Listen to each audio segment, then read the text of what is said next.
l'origine du conflit entre Ismaël et Israël. C'est quoi? Le conflit qu'on appelle israélo-arabe semble ne pas avoir de solution humaine. Il semble. Ne vous inquiétez pas, il y aura un jour une solution parce que Dieu veille.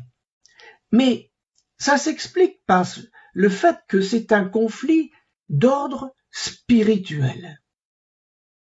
Le peuple d'Israël, comme le peuple d'Ismaël, ces deux noms-là, Israël, Ismaël, sont deux noms théophores.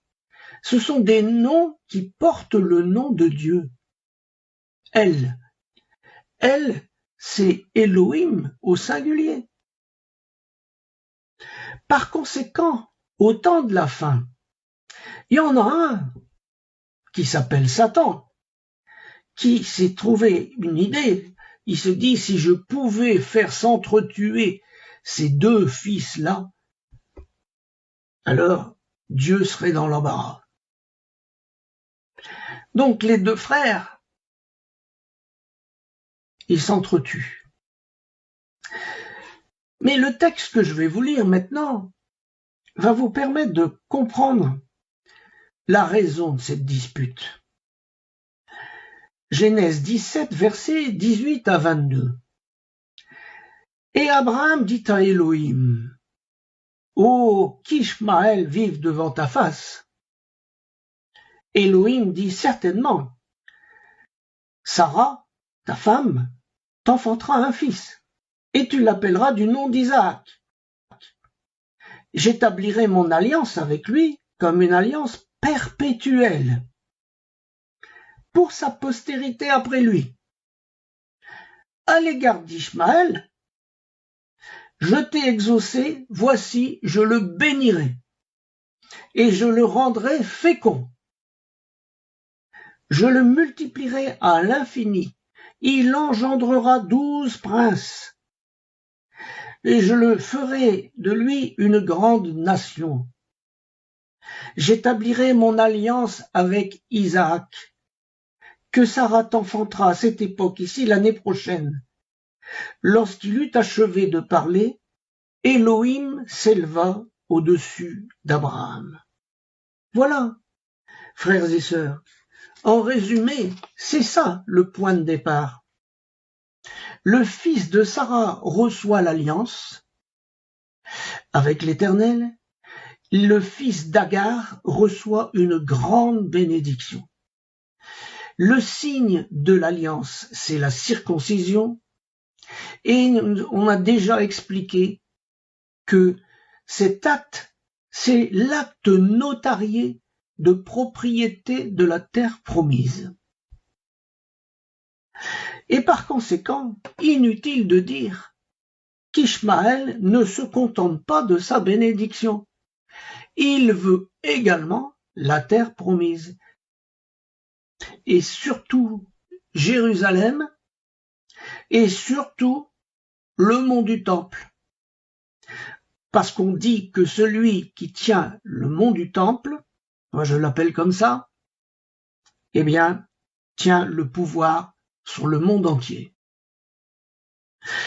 Je voudrais ajouter que Édom, c'est-à-dire Ésaü, Édom, c'est Rome, c'est l'Europe, on en a déjà parlé.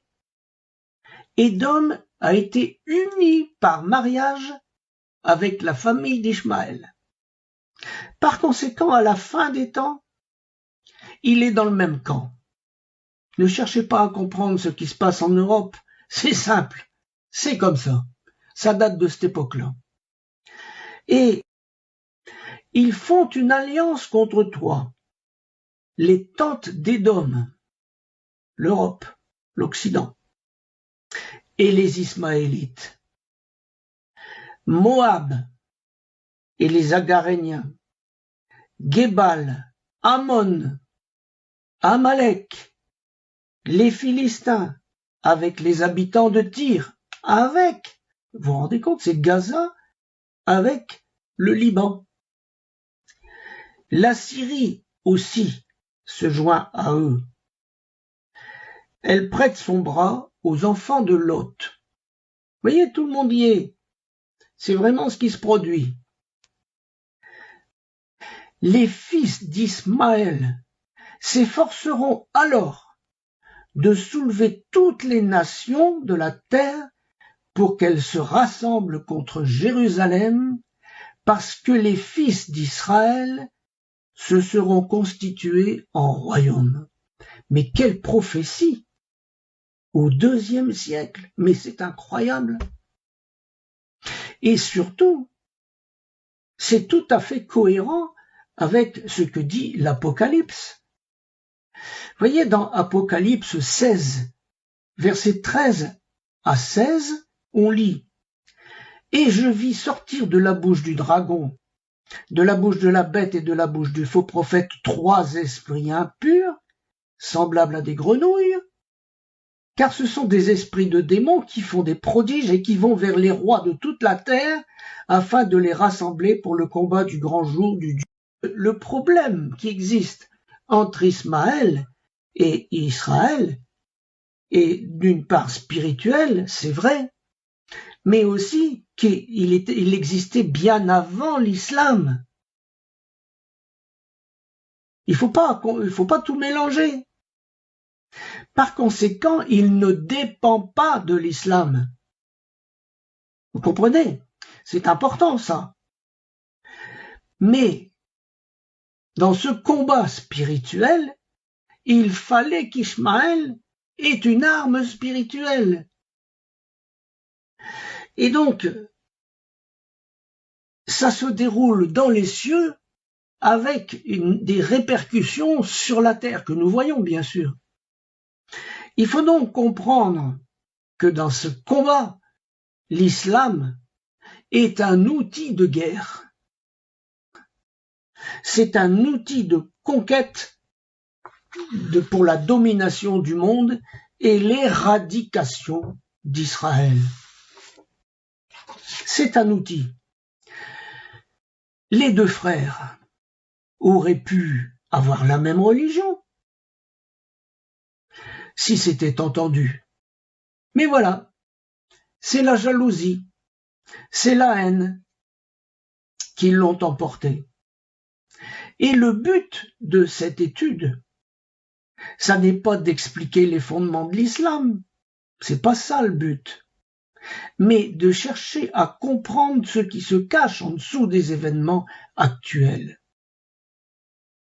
Concernant l'Europe, l'Occident en général, Édom, si vous préférez, je vous ai dit tout à l'heure, il n'y a pas de noblesse chez Édom.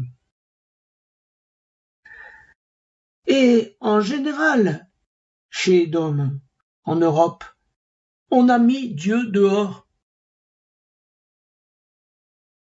Laissez-moi vous dire une chose, frères et sœurs. Quelqu'un qui craint Dieu ne craint pas les hommes. Il n'a plus peur de rien. En Europe, on ne craint pas Dieu puisqu'il n'existe pas d'après eux. Eh bien, regardez la société, elle a peur de tout. Quand on ne craint pas Dieu, on a peur de tout. Quand on craint Dieu, on a peur de rien. Une crainte révérentielle, bien entendu.